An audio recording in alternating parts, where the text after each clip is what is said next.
Olá, pessoal. Eu venho aqui dar uma palavrinha com vocês sobre uma leitura quase de lazer, de entretenimento, não é? Sherlock Holmes, um estudo em vermelho. Vocês sabem que Sherlock Holmes é uma criação do escritor britânico Arthur Conan Doyle, né? Um escocês médico que escreveu peças de teatro, trabalhos de ficção científica, mas ficou conhecido realmente pela criação de Sherlock Holmes, né? Mundialmente conhecido, daqueles personagens fictícios que chegam a suscitar dúvidas se não existiram realmente, né? Tamanhas as minúcias que foram trazidas, né? Pelo autor, escrevendo seu modo de vida, seu endereço e todos esses detalhes que podem inspirar a convicção de que Sherlock Holmes existiu realmente, né? Mas é uma criação desse escritor e é uma leitura fantástica do ponto de vista narrativo, né? Muito bem construída, chega a ser sádica, né? Na sua maneira de nos conduzir incessantemente até o final da leitura. E com considerações muito interessantes, por exemplo, nesse livro há uma consideração extensa sobre os Mormons norte-americanos, com considerações políticas, digamos assim, sobre aquela comunidade, né? Então é rica a leitura. O Conan Doyle era um homem muito culto, né? Mas o que eu quero rapidamente abordar aqui com vocês é sobre a natureza do trabalho do Sherlock Holmes, porque ele diz ao seu colega Dr. Watson, em algum momento nesse livro, ele diz que o que ele fazia era uma ciência da dedução, né? Ele deduzia a solução dos casos e fazia isso de uma maneira muito rigorosa. Então o que Holmes pugnava era pela possibilidade sempre de se chegar a um resultado, né, fazendo essa dedução, né, seguindo um encadeamento causal que vai levar à descoberta dos criminosos, à elucidação dos casos. Então ele fala em ciência da dedução. Mas aí nós podemos nos perguntar, isso é um tema de filosofia, certamente, né? Mas que tem até importância em termos de direito, né? Quando se fala em provas, né? Provas processuais, né? Então é a diferença entre dedução e indução.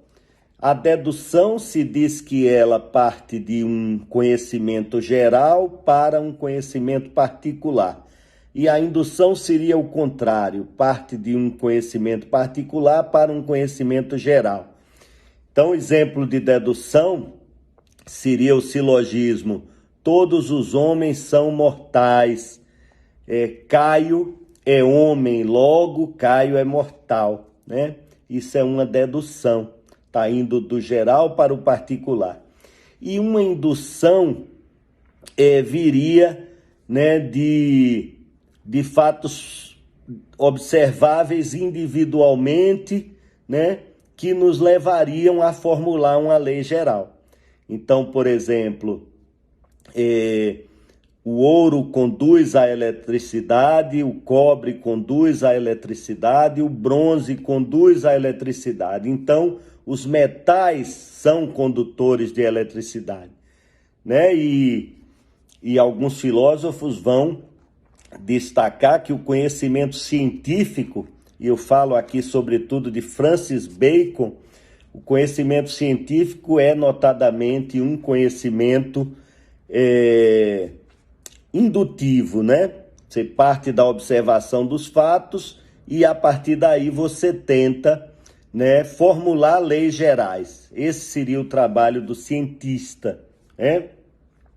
Eu só queria aqui falar duas coisas, né? Uma, e e há textos na internet sobre isso, e há autores que discorrem muito sobre isso, filósofos, né, como Charles Sanders Peirce e outros que estudaram, né, a lógica, como o nosso conhecimento é construído. Então, alguns autores dizem assim, não é totalmente verdade que a diferença entre dedução e indução é essa. Uma vai do geral para o particular e outra do particular para o geral, né? Não seria exatamente isso. Mas na dedução, você chega à conclusão através de um processo lógico, que não dependeria da verificação dos fatos, né? Então, seria o que Kant chama de juízo analítico. Então, é um juízo matemático, é um juízo, como eu disse, lógico, né? Então, se fulano não é casado, ele é solteiro, né? São questões muitas vezes ligadas à linguagem. Então, é o raciocínio puro, esse raciocínio dedutivo. Ele não precisaria dos fatos para ser comprovado, enquanto a indução ela está mais ligada ao conhecimento dos fatos, né? Ao conhecimento empírico. E também David Hume, não só Kant, David Hume faz essa distinção, né? Do seu inquérito sobre o entendimento humano, antes de Kant, né? Hume influenciou Kant. Então faz essa distinção, é o que Kant chama, esse conhecimento empírico, de juízos sintéticos, né? Que dependem da constatação daquilo no mundo. Então nós seríamos tentados a dizer, né, que o que Sherlock Holmes faz é indução e não dedução, né? Holmes, para ser um detetive tão eficaz, ele busca um conhecimento enorme do mundo do ponto de vista fático, né? Então, o conhecimento de como as coisas são no mundo é que garante a ele fazer essas induções de maneira tão eficaz. Então, é por isso que Holmes fez cursos sobre as pegadas que as pessoas ou os animais deixam no chão. É por isso que ele trabalhava num laboratório, né? Fazendo testes diversos sobre a detecção do sangue nos locais do crime.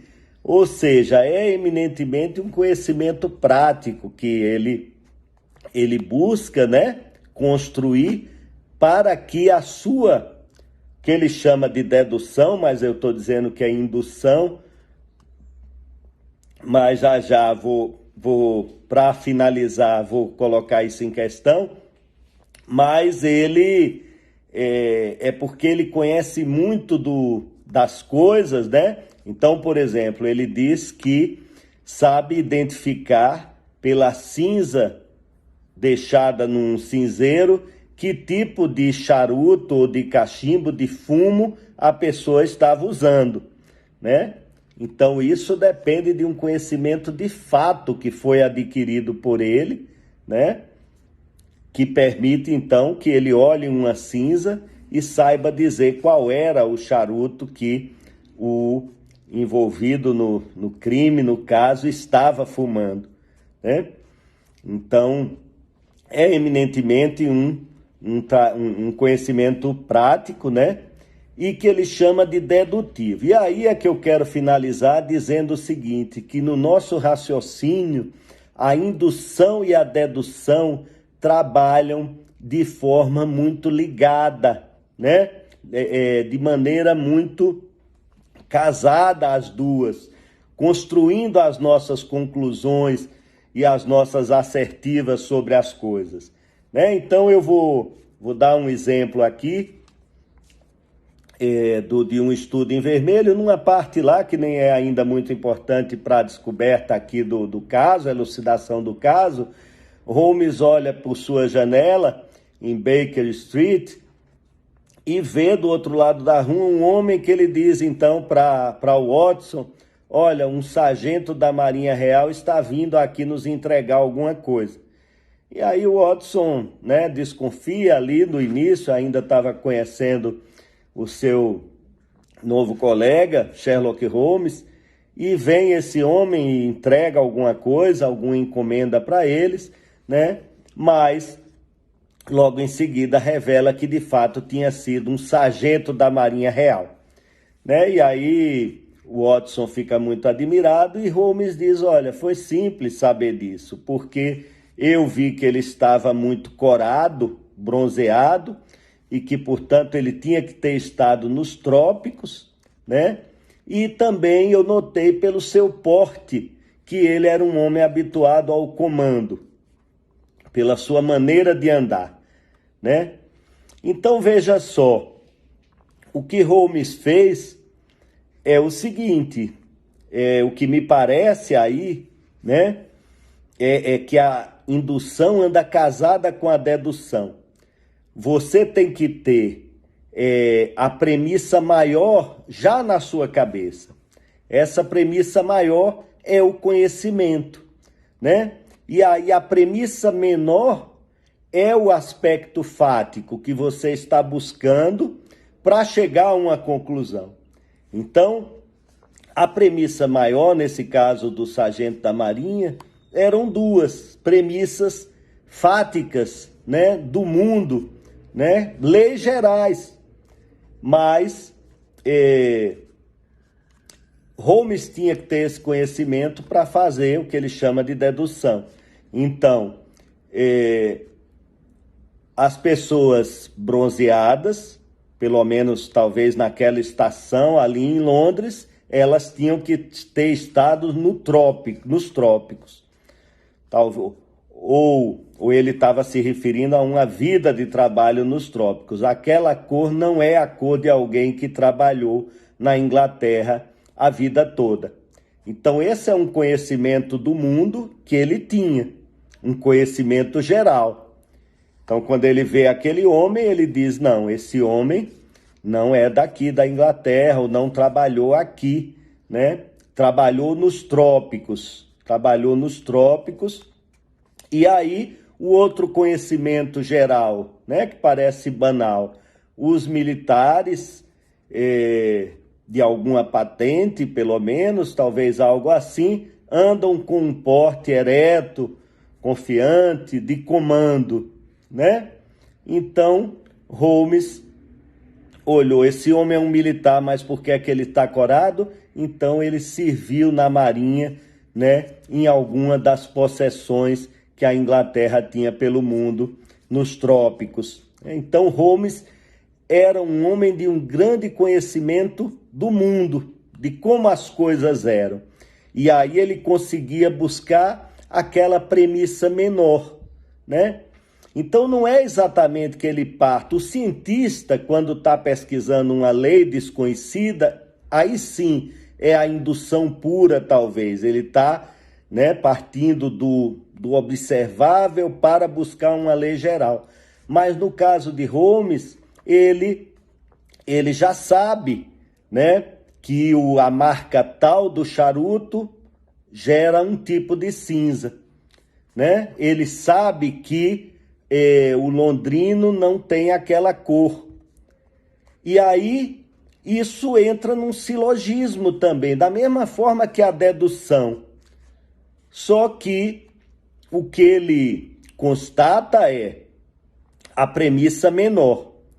Esse homem é bronzeado, né? Só que ele já tem na cabeça a premissa maior, né? Os homens bronzeados não são de Londres ou não trabalharam em Londres, mas nos trópicos.